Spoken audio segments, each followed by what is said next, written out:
Shalom saudara-saudara, setiap dari kita mungkin pernah mengalami atau saat ini sedang mengalami relasi yang tidak baik dengan rekan kita.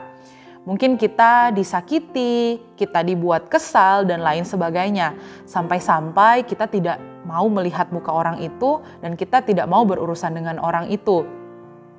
Pada satu kondisi tertentu ketika kita sedang bersama-sama dengan orang itu di satu tempat yang sama, kita mungkin memilih untuk menghindar. Kita misalnya dengan menyelinap atau kita dengan buru-buru berjalan supaya kita tidak perlu melihat dan tidak perlu menyapa orang itu.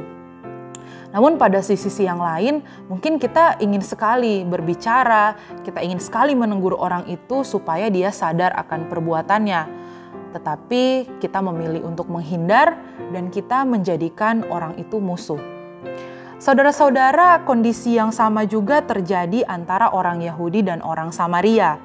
Orang Yahudi dan orang Samaria saling membenci satu sama lain karena orang Samaria ini berdarah campuran dan mereka menyembah dewa-dewanya sendiri.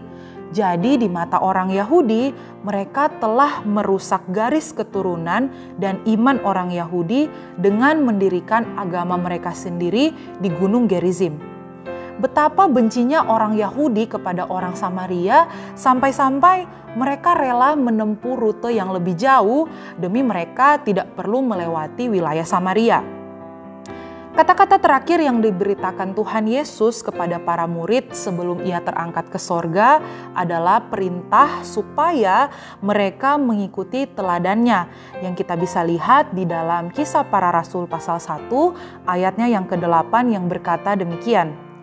Tetapi kamu akan menerima kuasa kalau Roh Kudus turun ke atas kamu, dan kamu akan menjadi saksiku di Yerusalem dan di seluruh Yudea dan Samaria dan sampai ke ujung bumi. Firman Tuhan hari ini menyatakan bahwa Tuhan Yesus datang membawa keselamatan bagi semua orang, termasuk orang Samaria. Bahkan Tuhan Yesus berani melangkah masuk ke wilayah Samaria untuk memberikan air hidup kepada seorang perempuan berdosa. Samaria di sini bukan sekedar urutan rute tempat penjangkauan, tetapi Samaria mewakili bagian yang paling menyakitkan bagi para murid dalam misi mereka.